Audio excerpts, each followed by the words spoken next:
Good afternoon, friends. Myself Jansai Kishore from Naukar Institute. Today, I will teach in standard 12 the supplementary book Vistas, lesson number 1, the third level.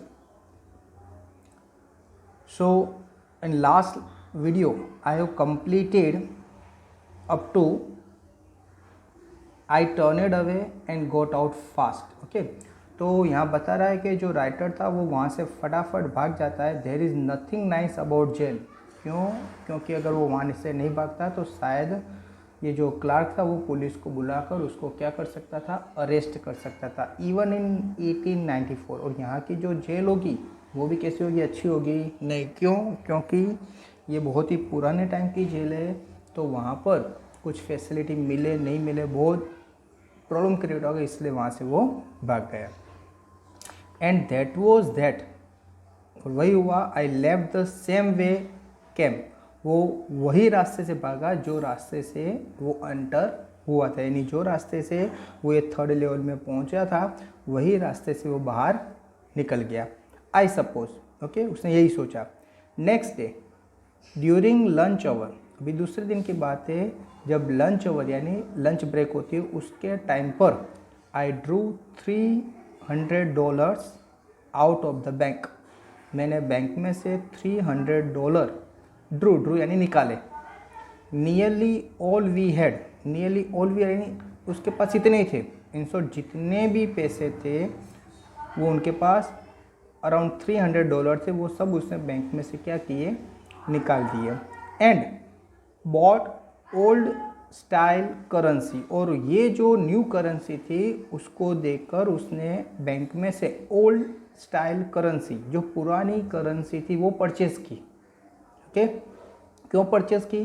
क्योंकि वो अभी 1894 में जो आगे के दिन वो जाकर आया था वहाँ से वो गैलेसबर्ग जाना चाहता था और उसके लिए उसको टिकट चाहिए थी. टिकट लेने के लिए उसको वहाँ पर सब ओल्ड करेंसी चलती थी, तो ओल्ड करेंसी सोचा कि मैं ले लूँ और ओल्ड करेंसी लेकर वो और उसकी वाइफ दोनों क्या करें, गैलेसबर्ग के लिए चले जाए. That really worried my psychiatrist friend, और ये बात जब उसने अपने फ्रेंड को बताई, जो सेम था उसका फ्रेंड था और वो साइक्रेटिस्ट था, तो उसने जब ये बात अपने फ्रेंड को बताई तो वो एकदम वरीड यानी चिंतित हो गया. Okay, you can buy old money at almost any coin dealers but you have to pay a premium. आप ओल्ड मनी कहीं से भी परचेस कर सकते हो. कोई भी कॉइन डीलर से, यानी कॉइन डीलर यानी ऐसे लोग होते हैं कि जो लोग क्या करते हैं, न्यू करेंसी लेकर ओल्ड करेंसी देते, यानी कोई भी ऐसे आप जो डीलर है उससे आप करेंसी ले सकते हो. But you have to pay a premium, लेकिन आपको उसके लिए क्या पे करना पड़ेगा, प्रीमियम यानी कुछ एक्स्ट्रा पैसा. यानी आपके पास अगर 8% की 300 करेंसी है तो आपको पूरे के पूरे 300 की ओल्ड करेंसी मिलेगी नहीं. क्योंकि उसके लिए आपको प्रीमियम यानी कुछ एक्स्ट्रा पैसा देना पड़ेगा. तो यहाँ पर भी ये जो चार्लिस है उसने अपने पास जो 300 जो डॉलर थे उसको जब उसने दिया तो सामने उसको अराउंड $200 ही ओल्ड करेंसी मिली. क्योंकि उसका ज़्यादातर पैसे किस में चला गया, प्रीमियम में चला गया. ओके, माई $300 बॉट लेस देन 200. ओके, देखो यहाँ पर क्लियर दिया है कि उसके जो $300 थे उसके सामने ये जो ओल्ड करेंसी थी वो कितनी आई, less than 200 in old style bills. जो ओल्ड स्टाइल की थी वो उसको 200 से भी कम करेंसी मिली. बट आई डिडंट केयर, लेकिन उसकी कोई परवाह नहीं थी. Eggs were 13 cents dozen in 1894. क्योंकि उसने सोचा कि 1894 में जो एग्स थे वो 13 सेंट में डज़न मिलते थे, यानी अभी एट प्रेजेंट जो प्राइस था मार्केट में उससे वो टाइम का प्राइस बहुत ही कम था. दैट मीन्स उसको अगर 200 से भी कम मिले तो भी अगर वो वहाँ की जो मार्केट के साथ उनकी जो एक कैपेसिटी है, परचेस कैपेसिटी, वो एट प्रेजेंट से ज़्यादा होगी। क्यों? क्योंकि वहाँ सब चीज़ें बहुत ही सस्ते प्राइस में मिल रही थी, इसीलिए उसको कोई केयर नहीं थी कि भले मुझे कम पे सामने डॉलर मिलते हैं ओल्ड करेंसी तो भी चलेगा।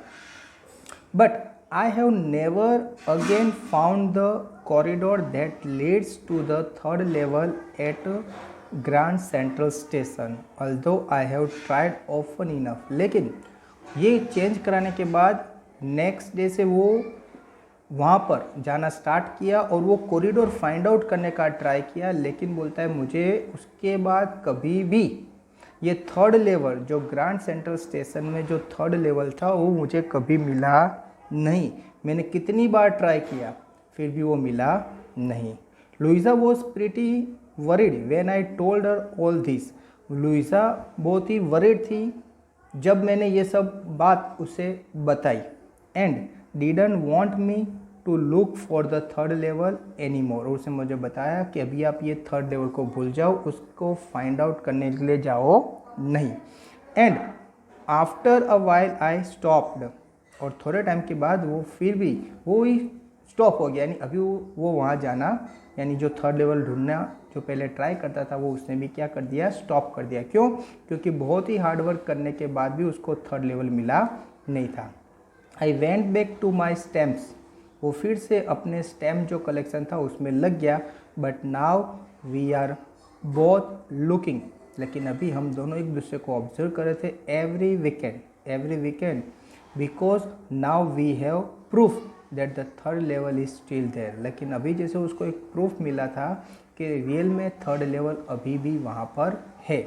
माई फ्रेंड, क्या मिला था? My friend Sam Vanern. ये सैम जो उसका फ्रेंड था जो साइकियाट्रिस्ट था, ओके। तो my friend Sam Vanern disappear. उसका जो फ्रेंड था सैम वो डिसअपियर हो गया, यानी बहुत दिन से वो दिखाई देता नहीं था। Nobody knew where. कोई जानता नहीं था कि वो कहाँ गया। But I sort of suspected because Sam's a city boy. लेकिन मुझे सस्पेक्ट हुआ था कि शायद सैम एक सिटी बॉय है। And I used to tell him about the Galesburg. और मैं कई बार गैलेसबर्ग के बारे में मैं उनसे क्या करता था, बातें करता था। यानी उनको एक डाउट था कि शायद ये जो सैम अभी एट प्रेजेंट यहाँ दिखता नहीं है, दैट मीन्स वो शायद वहाँ पर गया होगा। I went to school there. मैं वहाँ पर स्कूल जाता था। And he always said he liked the sound of the place. Okay, तो I went to school there. मैं वहाँ पर स्कूल जाता था। एंड ही ऑलवेज सेड, और वो ऑलवेज कहता है कि ही liked the sound of the place. उसको वो साउंड, वो आवाज़ उसको बहुत ही पसंद था। And that's where he is all right in 1894। Okay, तो ये 1894 में जो जो चीज़ होती थी वो उसने देखी नहीं थी, लेकिन उसने अपने दादा से बातें सुनी थी, तो वो सब चीज़ उसको पसंद थी। ओके, तो फ्रेंड्स यहाँ पर मैंने 1894 तक यहाँ पर कंप्लीट किया। आई होप आपको ये जो पैराग्राफ है पता चल गया होगा। Thank you very much to listen me carefully.